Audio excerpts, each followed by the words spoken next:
Now, Bruce, on this podcast, we end every podcast with story time with Gabby. You tell us a nice story about either a team or a player or a situation. It's a lot of fun, and we're going to do it again today. Okay, does But it if have you'll to be a indulge, nice story? it doesn't have to be a nice story. If you want to Okay. put some salt on the fries too, that's good too. Well, That's okay. you We're just we're got to good with some tell of those. the stories have just got to be true, and some Yeah. stories are Well, not always nice. well, But I we don't know can. what we're Yeah. talking about yet. So, Okay. so I'm just saying that.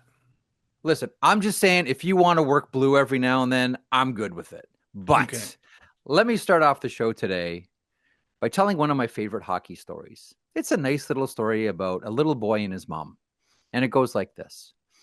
Once upon a time, there was a little boy that came up to his mom and said, Mom, I want to talk to you about something. And she said, Sure, son, what is it? And he said, Mom, when I grow up, I want to be a hockey player. And the mother said, What? He said, When I grow up, I want to be a hockey player. And his mother looked down at the little boy, smiled, and said, Son, that's great, but you can't do both. You can't grow up and still be a hockey player. You're always a child when you're playing hockey, Gabby. And I always think of that story when I think of the movie Slapshot. You were a big part of that movie for hockey fans. Hyannisport presidents. We talked about you circling the nets, opening scene with Slapshot. One of the curiosities that I have, and a lot of people have, I think, how did you get the part? How'd Huh. you get it? Well, I got it completely. I think by accident. The story goes back a little bit further here. When the Minnesota Fighting Saints decided to fold, okay, and then they had a dispersal draft, and I was taken. I was the first pick in the dispersal draft to Indianapolis, and I talked to my agents, which was Al Eagleson and Bill Waters, and I said to them, okay, I can go there, or what do you want me to do? I could sign with the Leafs right now, or I could probably just go back down to the farm club that I was at earlier on in the year in Johnstown, and they hummed and hawed a little bit, and they said, okay, well, with the Leafs, we'll just sign you in the summer, so that's no problem. And I don't think we should go to Indianapolis and stay in the league. They didn't think the league was going to be viable for much longer, whether I'd get the money. So I remember Bill saying, why don't you go down to Johnstown? They're making that movie that down there. It could be fun. We'll just sign you with the Leafs in the summer. And I think like an idiot. I said, "Oh, okay, I'll go there." I mean, I don't. To this day, it goes beyond why I just didn't sign with the Leafs and go to their American League Farm Club and get a head start on next year. But that being what it is, so I go down there, and you're part of the Johnstown Jets, which is in the North American League, and they're just starting rehearsals pretty soon, and they're getting it there, and they've already picked like the Guido Tenisis for Rene Charlebois and the John Hmm. Tetros as the guy with no teeth and stuff. But I mean, he said the one thing they said is everybody else on the Johnstown Jets is going to have a part. Is going to be part of the team. Is going to be whether it's that team or it's going to be part of the other team. So I mean, I just stood around and said, "Okay, that's great. Put me where you want to put me." And they put me on the Hyannisport presidents, and I was number 7 on the green team. And the one thing that's funny before that is like, I mean, I don't have my flowing locks at that point because I had just gotten shaved up in Minnesota before they folded, and I think that was the biggest thing that pissed me off is I had half my head shaved and I refused to have the other half shaved. So I did the old man thing and just pulled it over all the time. So that was thing. But that's how I got part of the on the team. And I mean, it was funny because you make friends and you'll hear it later. We had made some great friends, and I mean, I Yeah. got into quite a few different scenes in the movie, and so it was a tremendous amount of fun making it. And like when you talk about how history proves this thing, if I had gone to Indianapolis, I mean, nobody would have, I mean, it probably would have just went slowly into the sunset. If I had gone to Toronto, there Hmm. probably the same thing would have happened. But you go make the movie, which was the least amount of money you were going to get paid doing any of this stuff or anything, and it was in the North American Hockey League, and the movies lasted 50 years, and Yep. and if you mention it, you can't go anywhere without people knowing who what about the movie was about. But it wasn't just you. One more quick thought here. One more quick story. It wasn't just you who was in the movie. Your apartment was in the movie as well. Reggie Oh yeah. Dunlop's apartment was Bruce Boudreau's apartment. And now, were you share the story that I had heard is you were sharing it with Paul Holmgren? Is that true? At the beginning, Paul Holmgren had just left for Philly. I had two roommates. I had Dave Hansen and Paul Holmgren, and they're both 6'4", 220-pound monsters. And Yeah. I'm the little guy, so I had the little shitty room in the corner, and like because I couldn't challenge them. But for $50 a month, it was all we could afford. But so it's funny when they said, okay, listen, we need a scene this afternoon. We're gonna show Paul on a bed in a dilapidated apartment, and we need and that's not well kept and everything. And does anybody know whose apartment we could use? And in unison, 16 guys, because there was only 17 guys on the team back then. They all stood up and pointed to me for some reason, and it just that's how they used my apartment. Who's got the messiest apartment? Boudreau. Yeah, Boudreau. Just Done. look at him. Yeah. Mm.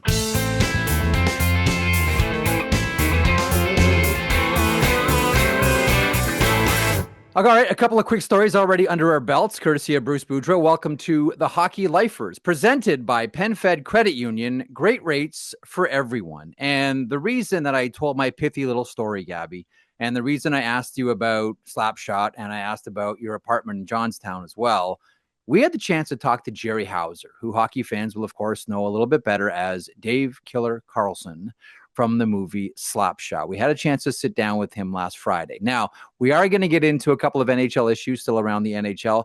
Caps specifically, I want to ask you about Alexander Ovechkin and body checks. We are going to talk about the Adrian Kempe deal. We'll talk about a Jack Hughes mishap away from the rink as well. And we'll have story time and we'll have Hey Gabby. And it'll be a lot of fun. But to kick off the show, I want to present this interview that we had with Jerry, who's just a delightful guy, wonderful actor, and true or false. After every time you've been fired, you get a phone call from Jerry Hauser. True or false? Yeah, true. And I mentioned that to him too. And he said, yeah, so would you get hired again so you can get fired and talk to you again? So, uh, but, just to before the interview, I got to tell you, it was one of the most interesting, exciting things that I've done in a long time. I mean, and you know how and I'll tell you why. You talk about it being in a fraternity and then all of a sudden or being a teammate, and then 30 years later you see them and things just take off from exactly where you left off, and it just doesn't seem that there was been any time in between. When we started talking, and it was so interesting to me, I'm still bubbling about it, is he not only knows everything about Slapshot, he remembered things that I didn't remember, and like little innocuous things that I thought, there's no way actors would remember this stuff that were funny and everything else. And he treated me like, when he said, when he's talking to you, he's treating me like, hey, we're best friends. We could be down the street and have a beer together tomorrow. And that's what I thought was so special about this whole chat that we had with him. I think of Fred Shiro, the old coach of the Philadelphia Flyers in the 70s, won two cups in 74, 75. And before the Flyers won their first cup, he said to the guys, on the right before they went out to beat the Boston Bruins for their first Stanley Cup, he said, gentlemen, win today and we walk together forever. That's probably the same feeling you have about those guys from the movie Slapshot, because that was a major win for you and all of your hockey colleagues from Johnstown, and also all those actors who, to a person, when you talk to them, like Guido Tanisi used to live in my hometown. I would see him all the time, and we talk about Slapshot. That was a major win in their careers. Does it feel that way? Before we get to the interview, does it feel that way? Win today, we walk together forever. And that's how I felt after the interview, for sure. Because I would have thought that these actors moved on. It was just bit parts and everything else. And Yeah. Jerry was genuinely more excited to talk about the movie and the times. And like he was sitting there, he says, "Well, when we get off air, let's talk about the real good stories and stuff." And I thought, I'm going, man, this guy remembers everything. But he's treating me not like just some guy that wanted to reunite and interview him. He was treating us like we were his best friends, and I thought that was great. A guy whose nickname was Killer turned out to be the ultimate gentleman in this interview. Gentleman Jerry Hauser. Here's our interview from last Friday. Gabby, I cannot contain my excitement. I've been looking forward to this for a while, since you first told me that you were buddies with Jerry Hauser, who hockey fans perhaps will know better as Dave Killer Carlson from the movie Slapshot. We have a lot to get over, but first of all, Jerry, welcome to the program. And I'll tell you what, you were 24 in 1977. You're making this movie. Well, Yeah. we all are. We all got the salt and pepper beards, and the feathers. Not a lot of pepper left in my beard. Mm. I'm going, but like this is a combination of like established serious actors led by Paul Newman and hockey players. And it was an interesting mix and an interesting collage. Why do you think it worked? Like what's the secret ingredient here? What's the ancient secret here? Well, I think it would probably go, I mean, it starts from the top. I think it would be George Roy Hill in his casting. And we used so many real hockey players in it. And it offered that essence of reality to it, where it wasn't just people acting the parts. The Hansons, their stuff was the Hanson brothers, their stuff was scripted originally, and they were stiff in trying to say those lines. And so George basically got to them and said, "Okay, this is the idea of what we want here. Say what you would say." So they did, and and there was that sense of originality about it. And there was very, with the cast, there wasn't any room for ego. The hockey guys wouldn't allow it. They would, kick that right out of you. It was just very, very real. I remember, when you're talking about the hockey guys, once we thought, okay, these actors coming into Hollywood here, or from Hollywood, they think they're king shit. Wait till we won't let them be like that. And what we found out more than anything was you guys were more normal than any of the hockey players that we had met before, which was really cool. That's why I think we all meshed together on the script, or when you're going out or having fun. And I think that was an important thing for me as a hockey player, to realize that actors were really good, normal, regular people. And that was a fun part. It's funny. It because the exact same feeling was the feeling on our part toward you guys. Don't mean to turn this into a big love fest here, but well, what's interesting is we don't get a chance to share stories like this. I don't see Gabby all that often. What did you say? I called you usually when you got fired, Gabby? Yeah, so I remember at least 4 phone calls that I've had from you. Well, hang on. Okay, so let's Jerry, give us a snapshot then.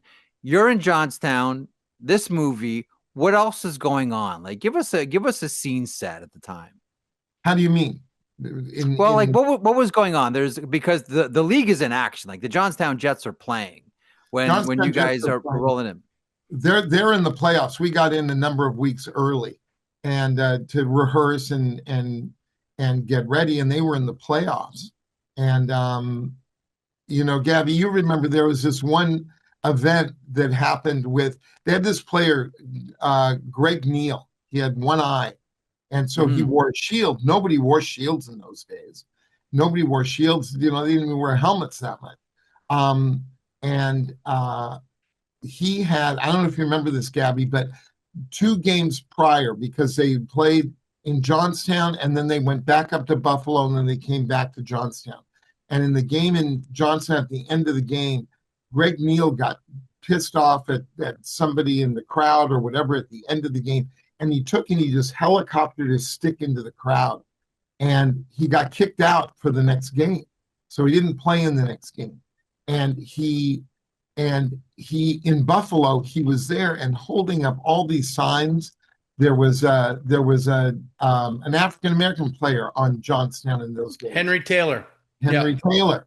So he held up some disparaging signs about that. He held up disparaging signs about the Hanson brothers that were on the team. So when it came back to Johnstown, now they're there and they're in warm-ups, and there are no refs on the ice in warm-ups, and he's out there and he's not wearing his shield.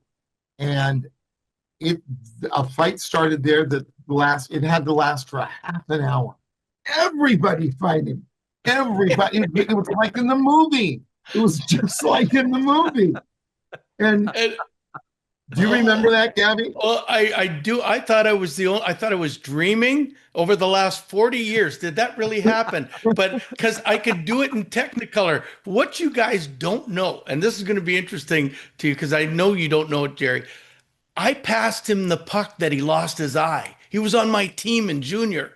Holy no! Seriously? Yes. So I passed him the puck, and Jeff, you'll know who I'm talking about. Yeah. And Dave Maloney's stick caught him in the eye and lost his eye. So I mean, that whole game before he did all this stupid stuff, I'm sitting there, Neeler, quiet down, shut up.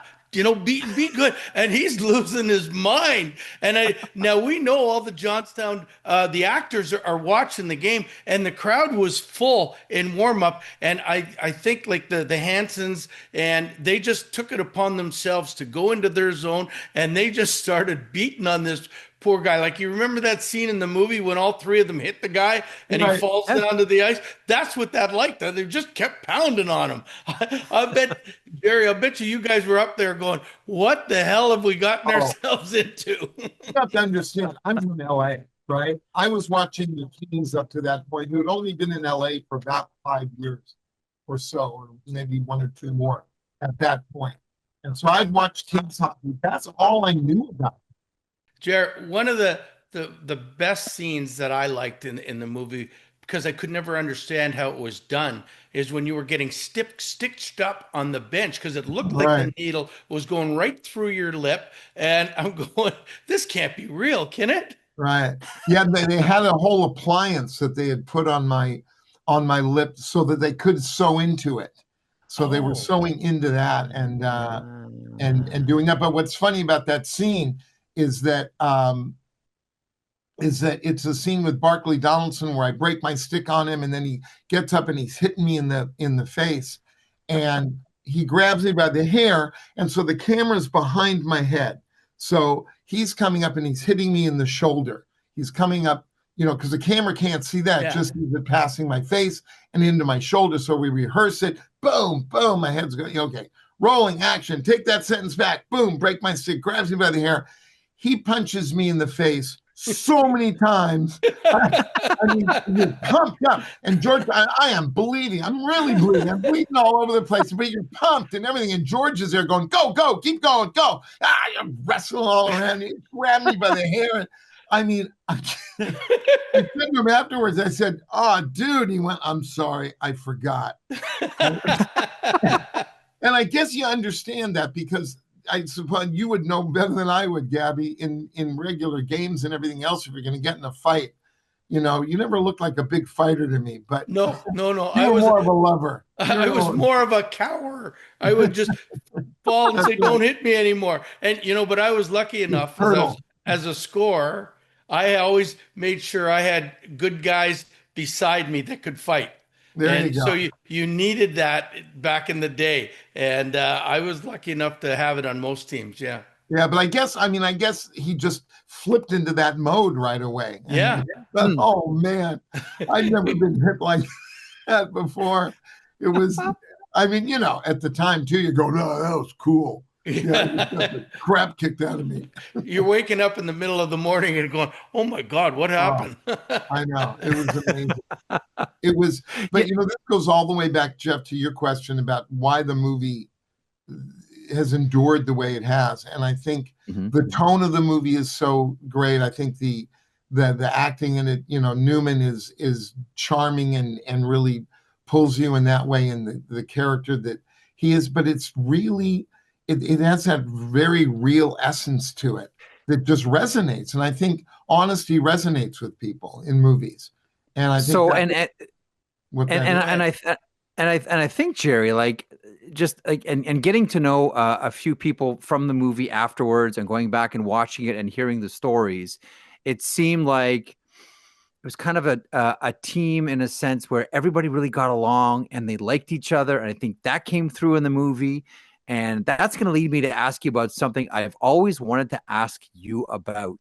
Uh-oh. When I say the Lugans, what comes to your mind? The Lugans. The great one-hit wonder of the Lugans. So Gabby, Jerry was during the shooting of the movie. Jerry was in a band with Susan Newman and Alan Nichols, and they were called the Lugans. And I think correct me if I'm wrong, you went to a radio station. Yeah. What's that? Sorry. Yeah, Dave Hansen was also a part of that. I have remarkably, I've been going through all these files of mine, just digitizing them, because I've just boxes and boxes of, commercials I've done and things I've produced. So just digitize them so I can get rid of all these old cassettes and all these old tapes. And I found a tape of the session of when we're recording these songs. Alan and I would write these songs, one song about Newman, another song about, the people that always come up and ask for autographs. And we recorded these songs and we put them on the radio in Johnstown we went to the radio station and recorded them. But it was Alan and myself. We wrote them, and Susan was there, and Dave Hansen. Yeah, it was. I'd love to hear them. Like, I mean, yes, that would be good. It's brutal. No. The four of these aren't the Beatles, but come on. I mean, they would have to be bringing in some pretty good memories, I would think. Yeah. And I mean, but that was the essence of it, is that we were all, and you guys set the tone. You guys set the tone. It was not a regular movie set. No, I've been on a lot of them, and it wasn't the normal hierarchy. I remember, usually you have the director, and here you've got an Academy Award-winning director, an Academy Award-winning actor, and you have the director, you have an assistant director, you have a second assistant director, and any information you need, you go to them to get the information. That was one night, like 1 a.m, Dave Hansen comes back is out the bar probably or whatever, comes back and calls up George Roy Hill in his room at 1 a.m. Hey, George, what time you want us to be there tomorrow? But you have to understand, these guys loved it. They loved that. George was that way. Paul was totally that way, one of the guys. And they loved that. And that was the tone that was set there. So, I mean, what you're seeing is really the vibe and the feeling that existed when we were shooting the movie. Yeah, I couldn't believe how often we all hung out together and we could laugh about the same jokes and be stupid about the same things. So, I mean, it didn't feel like, I mean, I had never been on a Hollywood set before, but it felt more like a Hollywood set that was having fun. Let's just have some fun. That's a perfect description of it. And I think, again, going back to your question, Jeff, that comes through, that feeling comes through in a movie, where you you feel a part of it, And so many iconic. Sorry, Gabby, I just want one quick one for you. My favorite Killer Carlson line is this one: Reg, I want that $100.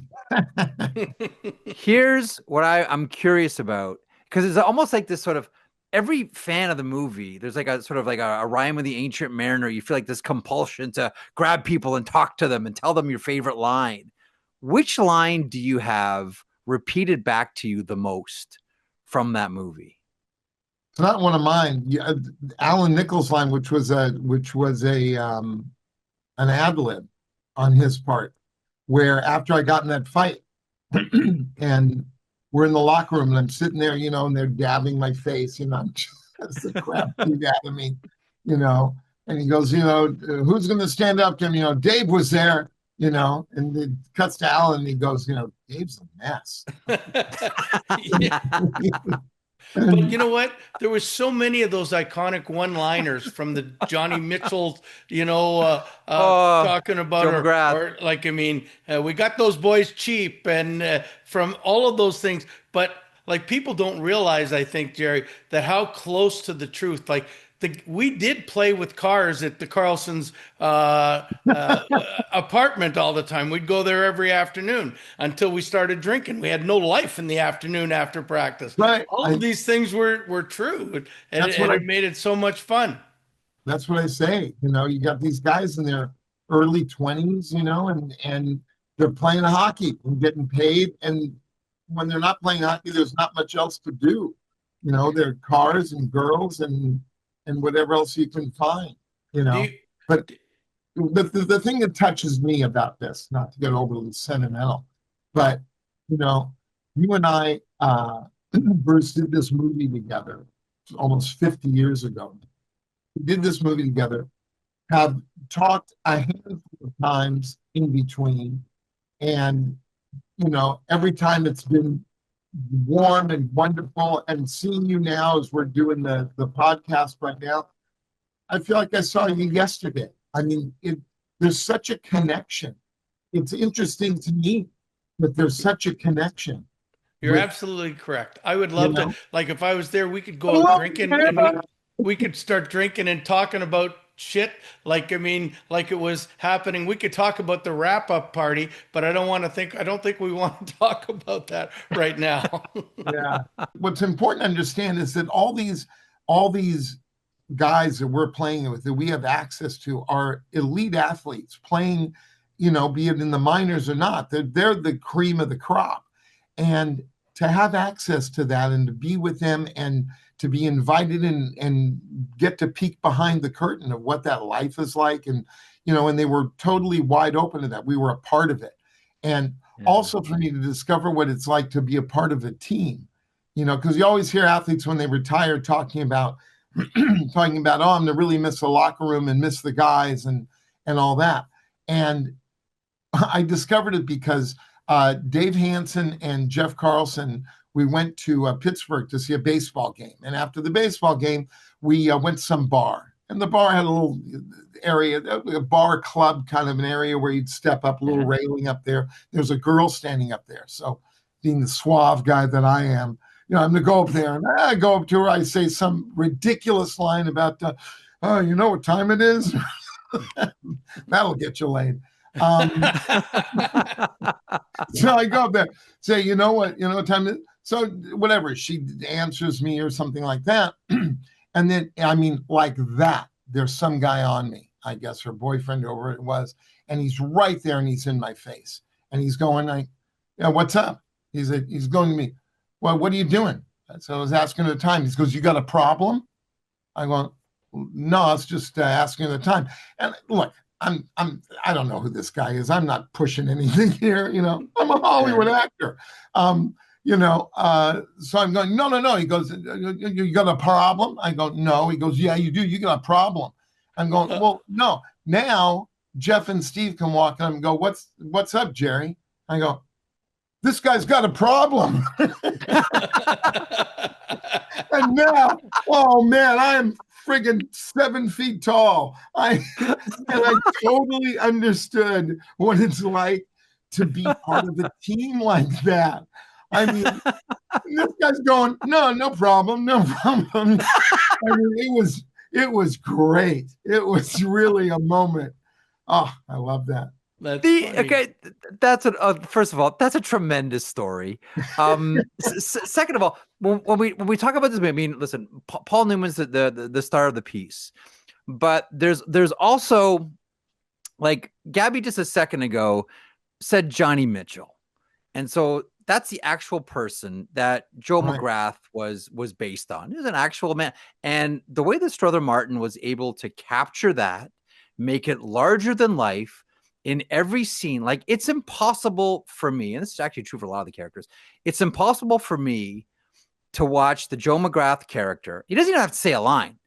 I just start laughing because Strother captured it so perfectly. And so many people from that era who knew Johnny Mitchell will say, like, he nailed it. Like, that is him to a T. You know, the cheap owner. Yeah, squeeze the beef around the nickel till it squeals. Like every dime under every quarter under every cushion. That's what we're looking for here with this team. Just the floor is yours. What was it like working with? We talked so much about Newman. What's it like working with him? He was great. I mean, I'd loved him in so many movies prior to that. You know, of course, you have to understand. It's a thrill being among those people. I mean, the same as I guess it would be, Gabby, it'd be a thrill for you to play with, you know, Connor McDavid or Wayne Gretzky or, you know, these are people that are the elite of what you do, you know. So being with it, yet 100% accessible, and as was Newman, you know, one of the guys, and Strother was. He was amazing and so good. I think, again, everything harkens back to the very first thing you asked about the longevity of the movie, is that everybody was so good, and the characters, because they were based on all these real characters, were really unique characters. It's not that you just had a kind of general, you know, types of people. You had really unique characters, and you had these actors that could really bring life to those characters. Hey, when you read for the part, did you know that these guys were going to be your castmates? No idea. We were out here in LA, you know, acting, and I'd done movies already, and I'd done a lot of TV and a lot of movies, and just a casting call went out for this. And over in Burbank, we had over at Pickwick Ice Rink, they opened that up, and everybody could go out there and skate. And it's funny, you know, people knew I played hockey, so now I'm getting calls from all these guys, other actors that I know that I don't really friends with, but I know them, going, Jerry, how you doing? Hey, I thought maybe we could go out skating. You know, and so, but everybody was over there. We were there every day, you know, we were out there skating every day. And at different times, I know Ned Dowd was out there watching us, and he played Odin. His sister wrote it. And Ned was a player on the Jets, but he was also a coordinator that was helping. Well, it's Nancy's brother who was the scriptwriter, right? Right, yeah. Nancy Dowd.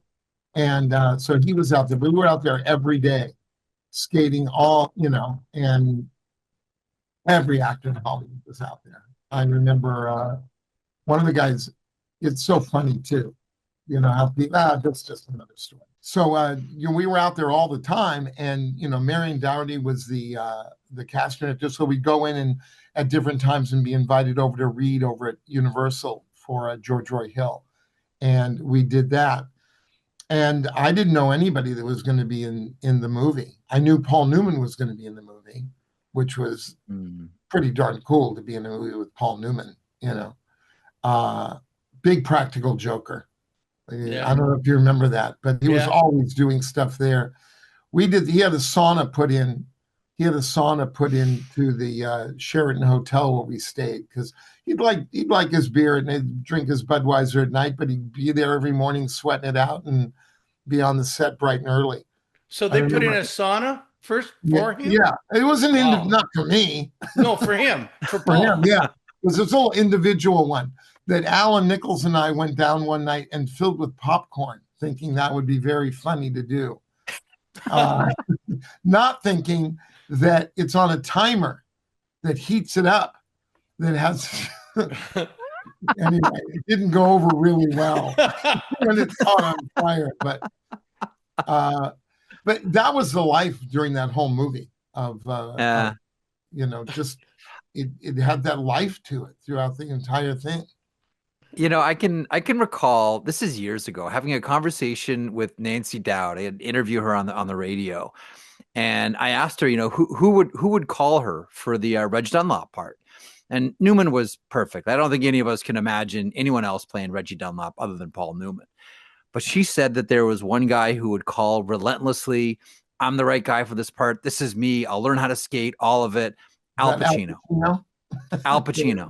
Yeah. Nancy said Al Pacino called all the. Have you ever thought about that? Like, what if they cast Al Pacino and not Paul Newman for Reg Dunlop? Well, it really shows what, each actor has something unique about them that makes you want to go to their movies, makes you want to watch them, makes you want to see them.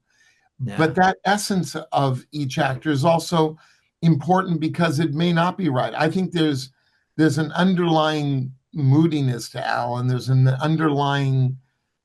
a lot going on under the surface there that's brooding that I don't know would have been right for the part personally.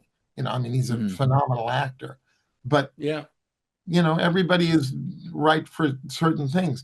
I totally see now looking at the part. I went into this thinking, I'm going in, I'm a hockey player, I'm going to be this macho fighting hockey player. And I went in with that attitude. And what I've realized about myself, this is something only recently that I kind of realized about myself, that there's an element that I see in a lot of the parts I've played that it's just a part that's naturally a part of me, which is just a little bit of this, innocent gosh golly part of me that is exactly why they cast me in that part. I was capable and able to do the part and everything else, but it's that essence because I'm this guy, because bringing in a Dave Hansen guy who was just this fighter wouldn't have been right, because the whole idea was how Newman was manipulating things and manipulating his players and taking this guy who's going, what's wrong, Reg? You have an expression of sadness on your face. Try saying that line. Jerry, that's... Hey, last thing for me, like, you've seen the movie by yourself, right? Like, you've watched the movie many times, probably, I'm guessing. Now, is there a scene where you just by yourself are laughing out loud, or your favorite scene in the movie that you just think is just like, this is like, because you know what was going on at the time and everything else that you just thought was the best?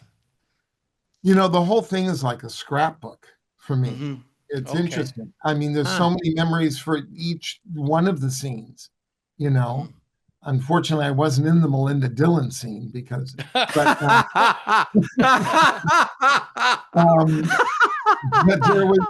there was, each scene carries so much with it, getting beat up when I was really getting beat up, and with so many of the guys, there's scenes where we're all squaring off on the ice, and you have to understand, we're with real hockey players who are, I'm there and I'm squared off with them, and they've got me, and they're like, going, what? I'm supposed to be just like you. I'm getting knocked around, and it's the whole thing really offers that sense of a scrapbook and a sense of memories about so many of the scenes and doing them.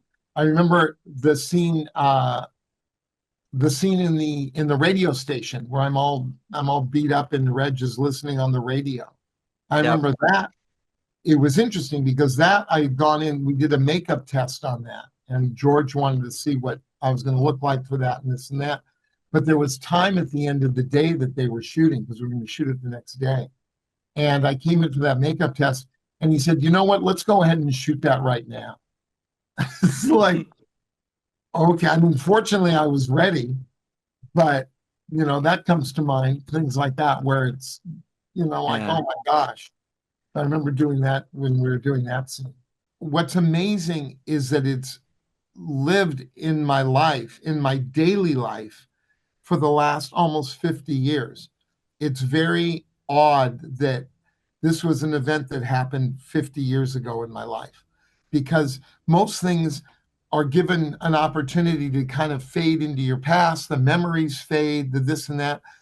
I feel like I could go tomorrow to Johnstown and pick up where we were shooting. It's that alive still, which is really odd, because it's not like living in the past that I'm hanging on to that.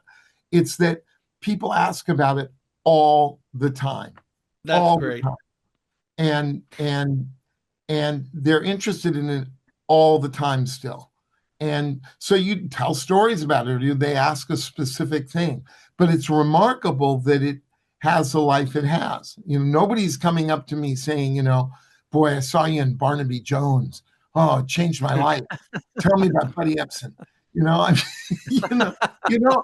Nothing against Buddy. He was a great guy. But I'm saying, as an actor, you do your work. I mean, I had a career that lasted all these years. And so I did a lot of shows and a lot of things. And there are very few things. I was fortunate, so fortunate to be a part. It feels like a privilege to be a part of that movie. It's not my movie, certainly. So it's, and I'm sure, Gabby, you must feel the same way. I mean, it's 100%. followed you your whole life. I would never have thought, I had a choice of either going down there and playing or going to Indianapolis, where I was drafted once the Fighting Saints folded. And my agent said, "Oh, just go down. I heard they're making a movie there, and then we'll sign you with the Leafs next year." And so I did that, and never knowing that 50 years later, they wouldn't be talking about me as a Leaf player, but they're talking about the movie every single day, it seems. Right. And that's what's made it iconic. So if I had gone to Indianapolis, nobody would have known a thing.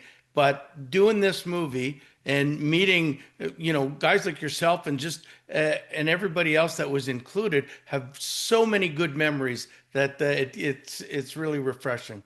Plus, your mug shows right up there on that one shot. You're right by the camera. You're right there in front of the goal. Well, you know what George said? We're going to just do the front of the net from Johnstown because they're getting scored on all the time. So I was a big enough ham that I just kept circling the net, and I didn't go anywhere except the front of the net because I knew my mug would be out there. That's great. That's great. Let me, Jerry. Let me close by taking what you just said, because that was really beautiful. Let me try to take that one step further with our closing thought with you here, and we thank you for your time. You've been very generous. I've always felt that one of maybe the best compliment you can pay a hockey player is you could play in any era. Like, pick an era and you could have played in it. I think that's one of the best compliments you can pay any hockey player. When I think of Slapshot and I think of the realness of it and the sense of camaraderie and how people attach themselves to it, it's a movie that plays for so many different generations.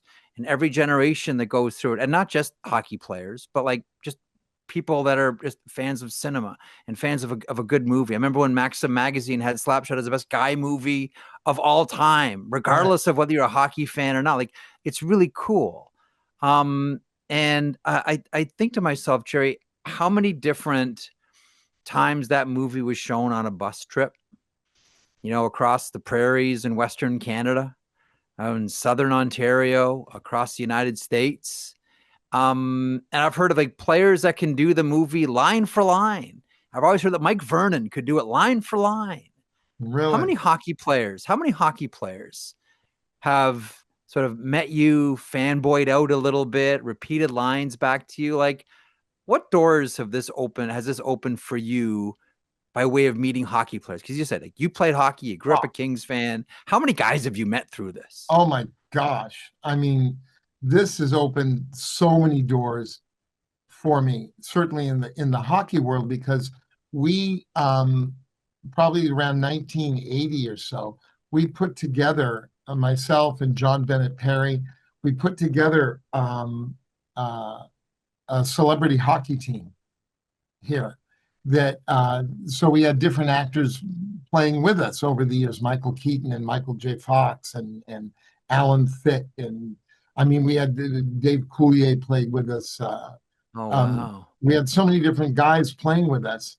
And we would go out and play maybe 4 or 5 games a season in different NHL cities against the alumni of those teams. So, I mean, here I'm going into, we go into Boston. Now, you have to understand, this is back in the 80s. And in fact, that was still close enough for the time when players played with the same team for years and years and years. And there was no alumni associations really going on that much. So once they were gone, nobody saw them anymore.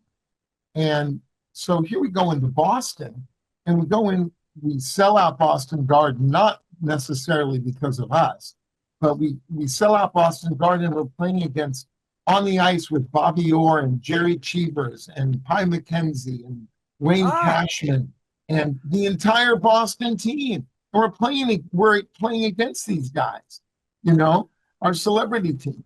And we go into Detroit, and I'm playing with Alex Delvecchio and Gordie Howe and Ted Green. Wow. It's like, this is crazy. We're in Pittsburgh, and I'm out on the ice playing on a line with Gordie Howe and Lemieux and Stan Mikita. I mean, holy crap. It's crazy. Did you tell those guys just to feed you? Give me the puck. Give me the puck. Give me the puck. But playing with those guys, I was so nervous, I mean, which is so ridiculous because I'm not a hockey player. They are, so they're not looking to me to be anything good, nor was I, as evidenced by, we played one game where it's like, there were no slap shots in the game. And the puck came back to me at the point or something, and I wound up and I took a slap shot. And somebody went, "Hey, no slap shots." And who was, I don't know if it was Gordie or something, went, "That wasn't a slap shot." Yeah, I can picture that. But I mean, I was out on the ice with Gordie. We'd go. I'm just wonderful. So many wonderful stories associated with that. Because we would go in and we'd play for a charity in whatever town we're going in. And so we had one we were playing with Children's Hospital or something. I remember, so some of us would go because we give a clinic as well. So Gordie was there doing the clinic. I'd gone to Children's Hospital, came back in time to be part of the clinic, part of it.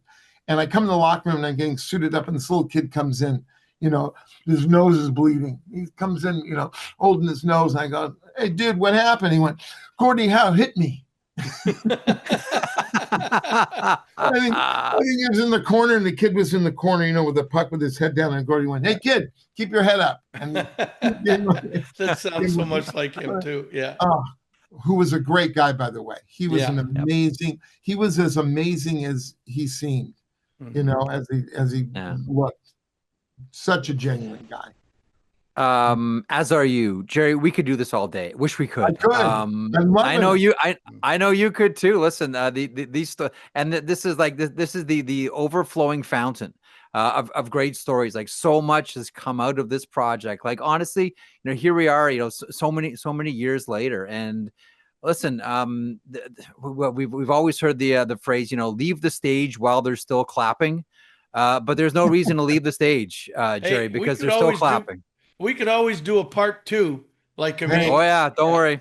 Any time, you can figure out how Killer Carlson married Marcia Brady. That's for the sequel. Together.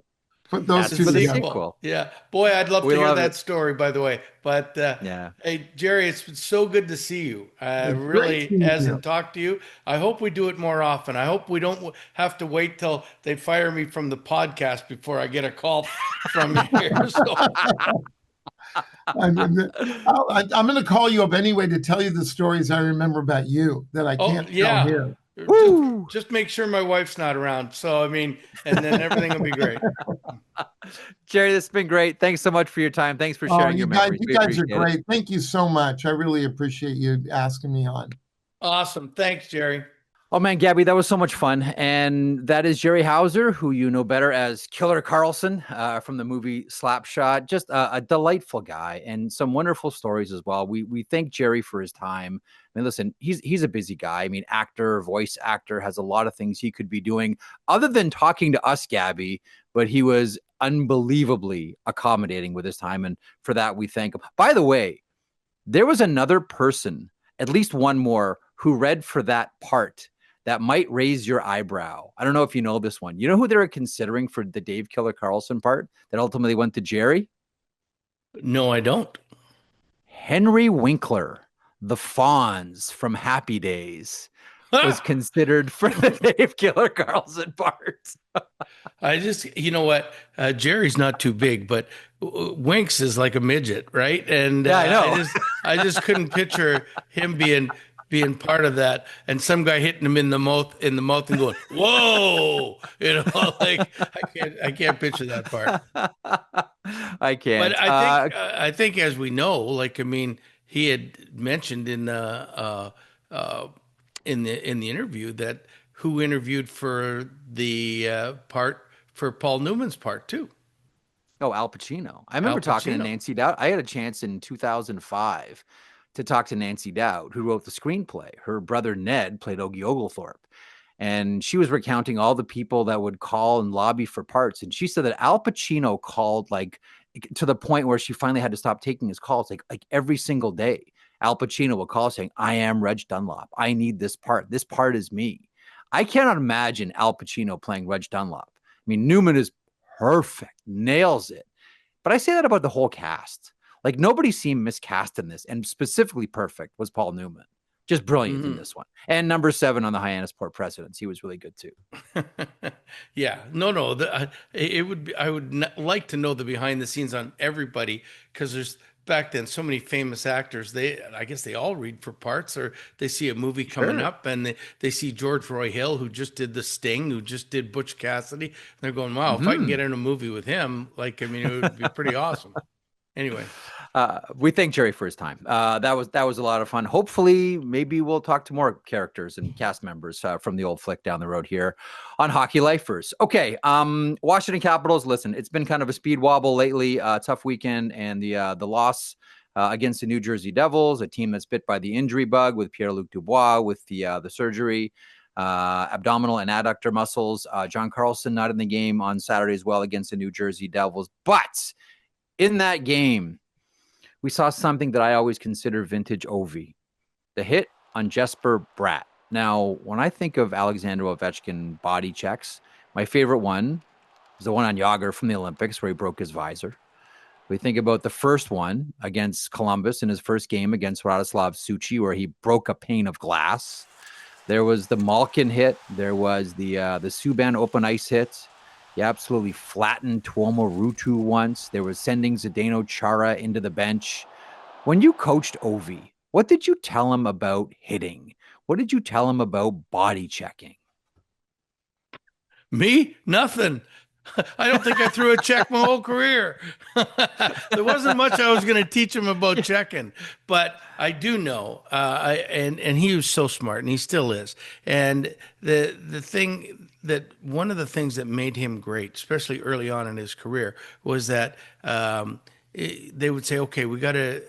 The other teams would sit there and say, okay, we got to check Alex. We got to, be right on top of him. Don't give him any room. Don't give him any room to breathe and finish him, wear him down. And so the very first time somebody would try to check him, he would go back at that guy harder than the guy hit him. And eventually nobody wanted to hit him. Like, I mean, I remember playing against the Canadians a lot with him, and Mike Komisarek was always on the ice with them. And Mike was a big, strong college kid. And by the end of the game, there's no way Komisarek was even coming close to him because Alex was like a heat-seeking missile, and still is. And in this case, doesn't do it as often as he used to do. But I mean, if you were going to approach him and attack him, he would come after you. He'd say, dump it in his corner, dump it in his corner. And he would go after him and after a while, the guys were turning and everything else, and they weren't coming after him. And I mean, you mentioned the Malkin hit. Like him and Malkin, don't forget, when they were early on in their careers, did not get one along. was taken number 1 was taken number 2, and like they wanted to be the Russian supremacy guy, and their battles were a lot worse and more physical than Sid and Ovi back at the time, because they would go at each other mercifully or unmercifully, whatever the word is, and it was fun to watch. But I mean, it was pretty violent as well. That makes last week we talked about the goal scoring record, and that to me is one of the most impressive things is just like how healthy Ovechkin has stayed, considering he doesn't play a soft game. Like normally players that play as hard as Ovechkin has played physically, like there's major parts of the career where they're injured and significantly, and then they come back and they change their game. That hasn't happened to Ovechkin. Like this is one of the most interesting things to me about wherever Ovechkin ends up on, and now he's at 902, wherever he ends up, like his final digit for goals. He's done it because he stayed healthy, but he's not a soft perimeter player. That's just taking, one-timers from the half wall. Like he goes into messy areas and he's physical. It's remarkable, Gabby. Yeah, he is so remarkable. He used to, I don't know if he ever led the league in hits, but he certainly was a complete force. When he was younger. Right now, he doesn't have to do it. He does it in bits and parts. Last Yeah, night, I think against Jersey, it was like, and I have no idea on this, but I'm guessing like after the second period, they're losing 2-0, and he's pissed off. And as a leader and sure. as a captain, I don't know what happened in the room, but I think it might have been one of the few times that Alex would stand up and really chastise the guys. But when you do that, you have to go out and do it yourself. You can't just talk the talk. And Mm, so Alex went out, and early on in the period, he sees Jasper Bratt lining up or in the corner, and he just takes 4 or 5 good steps and just fair hit, fair hit, but he just, takes him out of the game. And from that point on, he gets an assist, then he gets a goal, he ties the game up. But that's what leaders do. They know they can say things, but at the same time, once they say mm, them, they got to go out and do them. A quick story, I get running around here, but Getzlaff used to say the same thing to me. Like, I mean, he'd come in after a period. If we were really bad, he'd say, "Hey, coach, leave this one to me. I'm coming in the room and I'm going to really talk to them." Or he'd say, mm. I'd watch a bad game, he'd go, "Hey, listen, you're going to have, you come in and talk, just give us shit because I can't do it because I was as bad as them." Like, I mean, if you're playing really bad, it's pretty hard to go up to guys and say, do something well. Like, I mean, Yeah. so, I mean, I always thought was impressed with that thing when they said that. And when Ovi took it upon himself to show guys that, hey, we're gonna go now and you're gonna follow my lead. And that's what great leaders do. Busy week for the Washington Capitals. It is a 4-game week. Monday night against the Los Angeles Kings. Wednesday, the Oilers visit in Montreal Thursday. And then back to Capital One to play the Tampa Bay Lightning on Saturday night. Okay, so across the Metropolitan Division, you never want your players to get injured, and you never really want your players to get injured away from a game. Jack Hughes, finger surgery from an incident, cutting himself with glass on Friday night. I don't know what to say to this one other than, freak injuries happen. I'm sure you've seen plenty. I can think of one of your old goalie coaches, Archer Zerbe, once upon a time, just at home and petting his dog, I guess when he was asleep, and his dog suddenly woke up and bit him and had all kinds of nerve damage, and Zerbe had to change the way that he played. Like that was a different injury. But this one's significant. Like the Devils have been bit by the injury bug here. They are getting a couple of players back on Monday, Dougie Hamilton, Connor Brown. But the Jack Hughes injury for the New Jersey Devils, how significant, Gabby? Well, it's significant, A, because he's their best offensive player, but B, I think it's more significant to Jack because he's been getting hurt every year. Every year it's 4 weeks, 6 weeks, 8 weeks. You never Yeah. get to see Jack at his best for 82 games because Jack at his best for 82 games is a 100+ point guy. And he never gets a chance to achieve that because he's always hurt. And this, I don't know how it happened. I can picture him slicing, missing something and slicing his finger and getting a nerve or a tendon on it, and they had to go in and do surgery. But really freak accident. I don't think he was anybody was trying to stab him or anything. But that's No. like sometimes you get the craziest injuries. I'll tell you the one I'd heard about is is I'd had Dustin Penner in Anaheim, and he was a big guy who always worried about his weight, and Yeah. rightfully so. And I mean, he got traded to L.A. While I was still in Anaheim, and then the one morning we read that Dustin Penner got injured. After his wife was cooking pancakes, he hurt his back leaning over Yeah. trying to eat a pancake, and I think that's the weirdest one I've heard. Though, I mean, when you can get hurt eating pancakes, I think you're fairly soft. Well, listen, someone who wasn't and was perhaps artificially enhanced to produce this physique, I can recall Sammy Sosa um, pulling his back or injuring his back, sneezing, Gabby. Had a particularly violent sneeze that threw his back out. So pancakes and sneezes. I'm guessing both of those you'd categorize as soft injuries. Well, the sneezing, I've sneezed and and you can pull muscles. I have never injured my back eating a pancake. That's all I know. Then it must have been a Freddie Flintstone type pancake that that hurt his back. Like a brontosaurus pancake. Yes, exactly. That's good. I think that's the headline of our podcast today, Gabby. I've never hurt myself eating a pancake, said Bruce No, Boudreau.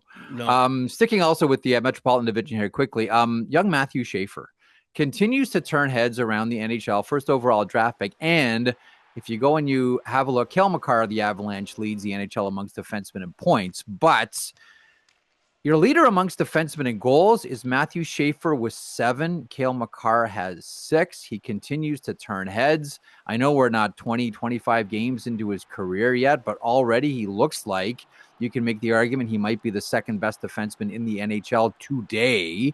Do you have a thought on what we're seeing from Matthew Schaefer?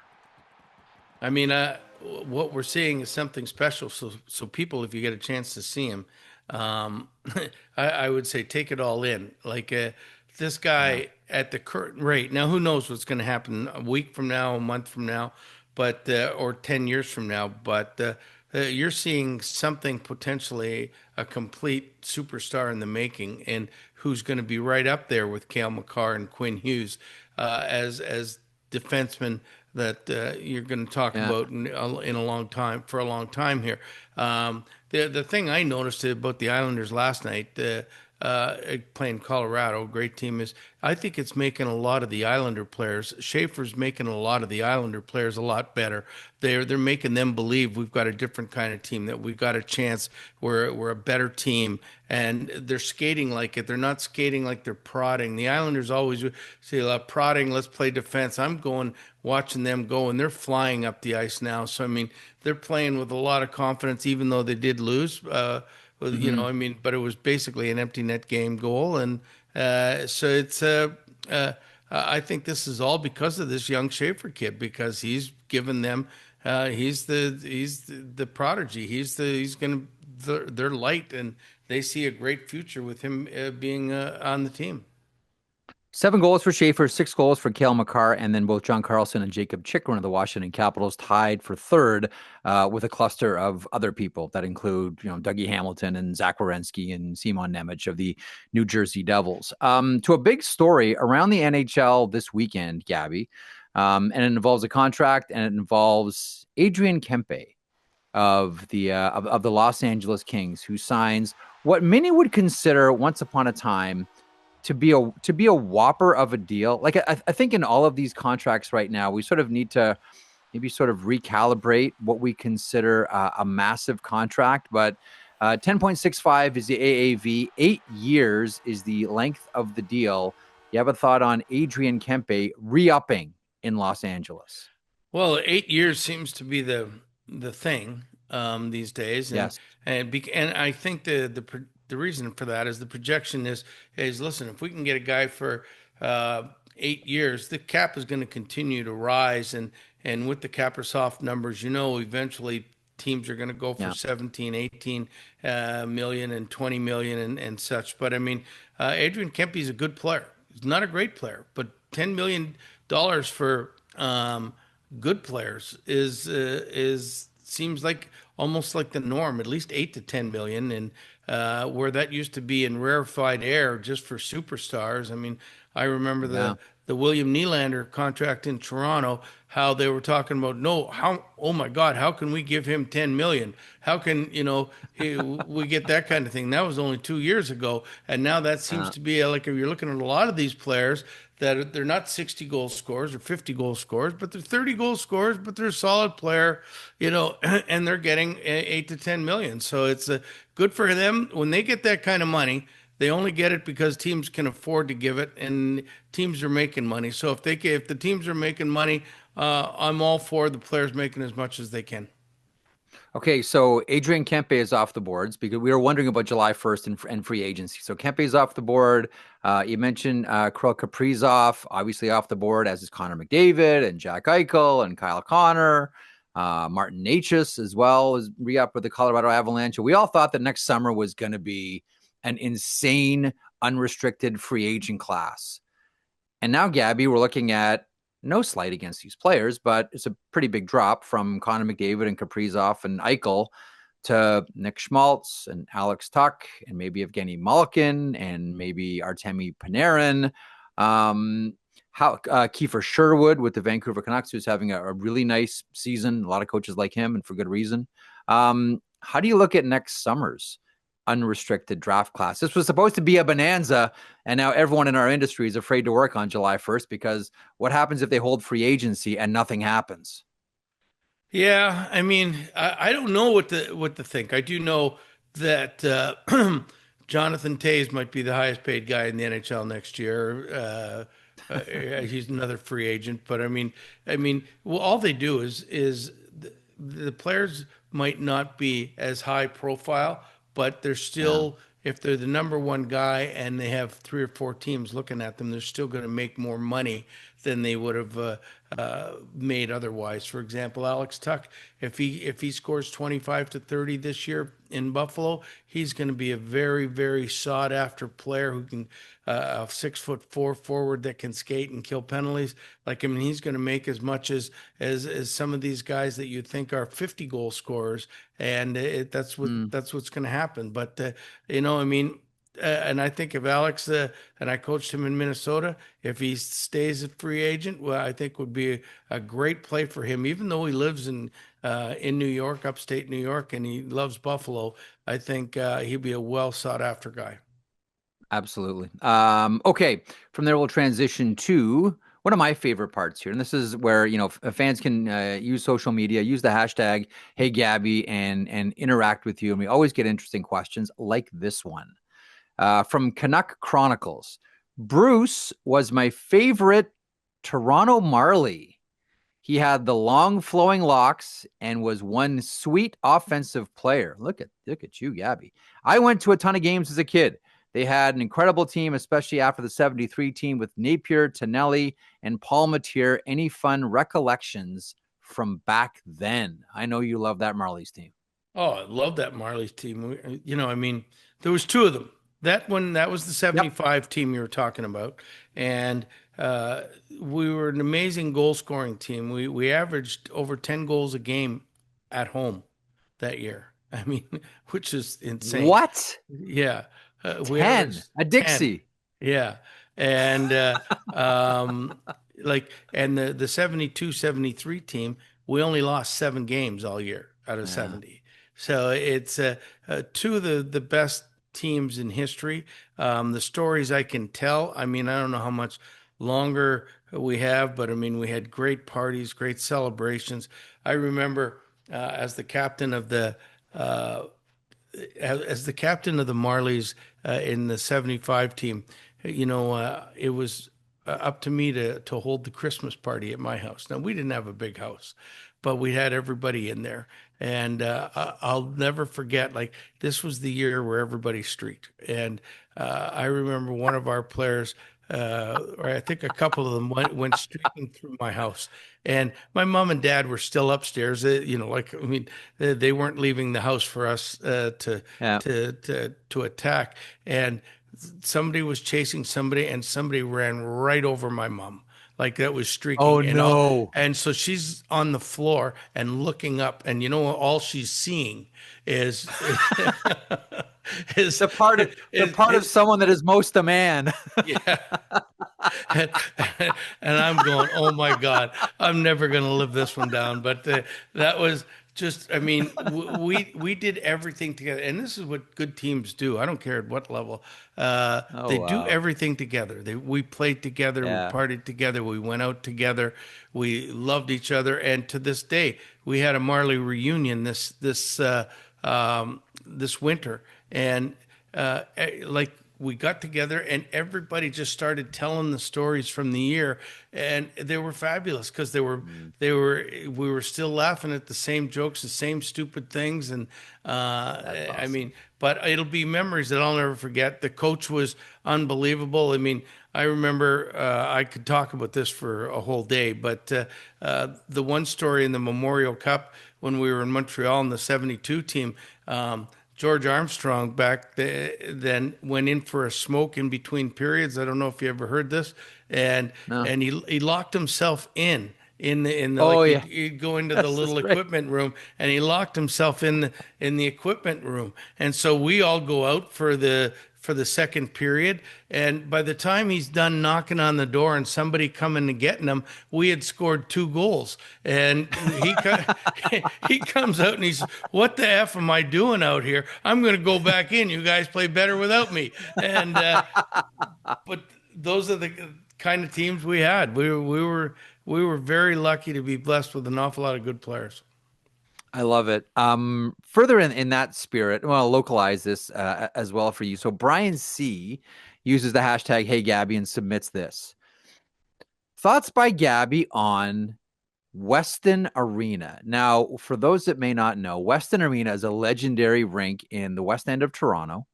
It is 75 years old, and City Council in Toronto has green lighted tearing it down. MLSE is building a new center for youth and youth sports and youth activities, but it won't include a rink. So the iconic West End Weston Arena. And Brian C adds, did he enjoy the French fries? I always thought the Western Arena had the best French fries in the entire then MTHL, now GTHL. Do you have a thought on what is soon to be a former rink in Toronto, Weston Arena, one that I'm sure you played at many times? Well, first of all, I mean, have you ever look at me? Have you ever think there's a French fry I ever turned down? No. And Weston were good and greasy, and I liked them. I liked them a lot. But hey, listen, Weston Arena was 10 minutes from my house, and Hmm. it was when I was 9 years old, and I moved there. It was the first hockey school I ever went to, and the Ah, shock. Like I mean, back then I'm probably wrong, but there must have been 75 kids on the ice. They just threw everybody on, and I mean, wow. you didn't do too much Wow. because there was no time. I mean, to do reps, I mean, you had to wait in line, right? But Mm. there was two Toronto Maple Leafs. I remember the one day, Johnny Bower and Bob Pulford watching the practice. Maybe they were going to come on with us later or not, but they were sitting outside, just outside the glass, having a smoke. And I was just dumbfounded and saying, NHL players are smoking. Are you kidding me? How can they be doing that? They're not supposed to. And I took it back and I was really, I don't know what the word is, disheveled or whatever, but I came in, Dad, I can't believe it. These guys are smoking. How, and I don't even know what his remark was, but boy, it floored me Yeah. that happened back then. But that's what I remember about that whole hockey school was looking in my eyes wide open, seeing Bob Pulford and Johnny Bauer smoking. Both in the Hockey Hall of Fame as Yes. well, Gabby. Mm. I love So, it. so All it's right. something I should take up, right? No, anyway. Well, or maybe retrospectively, maybe you should have could have really enhanced the career. The history of smoking NHLers, whether it's Guy Lafleur all the way through, is very well told. But I think a lot of us, I mean, I remember actually it was Guy as well was the first hockey player I saw smoke as a kid. And I was stunned and startled that someone like Guy Lafleur, this is outside Maple Leaf Gardens, Well, could you smoke know what? cigarettes. Like, and they used to all do it. I mean, even as junior, but more pro, in between periods. So I had a routine, and I was always the first one off in between the first and second period because I always had to go to the bathroom. And if I wasn't, and by the 5 minute mark of the intermission, the smoke filled the room. You couldn't even breathe in the bathroom. So I was the first one in there, had to do my business and then get out so I could breathe while I was still good about it. So that's the one The, thing I remember about guys that smoked all the time. the other one is, and I'm sure you've seen this trick numerous times, the guys that in between the periods will go to the laundry room and blow the smoke into the dryer. Oh yeah. Yeah. So the smoke doesn't get anywhere. I'm sure you've seen that trick, Gabby. I have seen that trick, and I was very surprised when I first saw it because when I first saw it, I wasn't a player, but I was wanting to talk to the trainers in between periods, and they were doing laundry, and then the guys are coming in and blowing smoke into into the dryer. What the hell's going on now? So I mean, you learn things every day. You sure do. To interact with Bruce Boudreau, get a question in, get a comment. Use the hashtag HeyGabby. And Bruce, we'll finish up the podcast as we always do. You let me tell my pithy little story off the top, and I appreciate that. But when we think of stories, we think of you, and we conclude every show with a story about someone or something, an event, a person, maybe a building. We talked about Weston Arena already, but here I want to hear, for story time this week, the story of, I know it's a player that's near and dear to your heart. I think you took him a couple of places too. Gabby, tell us the story of Matt Hendricks. Oh my God. Matt Hendricks is one of my favorite people of all time, and like a well-known Cap and many other teams. He played for me in Washington. He played for me in Minnesota. But you know what? I remember the very first time he played for me in Hershey, and he was in great shape, but I remember he couldn't get his skates on right off the bat because he had run all summer and his feet were a mess. But he would put them on, and he would just battle through anything. But maybe the greatest team player. But I'll tell you how we got him in Washington. That first year in Hershey, we got him. We went to the finals. We should have won the cup. We didn't. Big deal. But he was a big part of the team. But he was on an American League contract. He had come from the East Coast League to the American League, and I just kept waiting for the Caps to sign him, and they didn't, and Colorado jumped in and signed him, and so he went and played in Colorado for a year, had a good year, and then at the end of that next year, they wouldn't meet Matt's demands, I guess. So I phoned Matt up and I said, Matt, listen, just come to camp in Washington. I promise you, as the head coach, I will not let you go down. You will be on our team for the year. And one of the few times a player actually trusted the coach, and Matt did. And he came to Washington. I remember the first preseason game he played in Columbus, he got a hat trick, and I was in George's office the next morning saying, see, look at how good this guy is. Look at how good this guy is.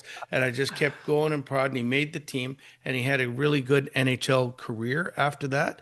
And now he's the general manager of the Iowa Wild and in Minnesota's farm system.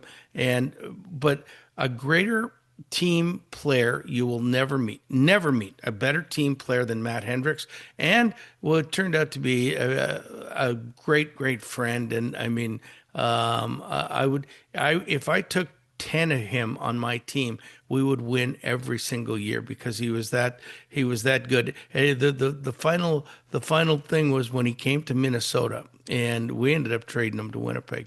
But I again pushed for Matt to come in, and then the assistant GM, I can't remember his name, pushed for somebody else, and he always wanted him to play. I always wanted Matt to play, and so I mean, I could only play him certain days until I would hope for injuries that I'd be able to play him, and it didn't work out as well. But that's when the coach doesn't have all the pull, and that he would have liked to at the end of my tenure in Minnesota. But loved him. He's going on to a great career. True Minnesota guy, and he'll do well wherever he goes because he's got the best work ethic you're ever going to see. Speaking of Minnesota, on one of these podcasts, somewhere down the road, hold your answer if you know it now. I still want to know why they call hockey pants breezers in Minnesota. Hold on to your answer if you know it, because I don't. We'll get there at a future edition of the Hockey Lifers, presented by PenFed Credit Union. Great rates for everyone. Thanks to Jerry Hauser for stopping by and being very generous with his time. On behalf of Bruce Boudreau and the entire crew here at the Hockey Lifers, thanks so much for joining. Thanks for watching. Thanks for listening. We'll talk to you in 7 days.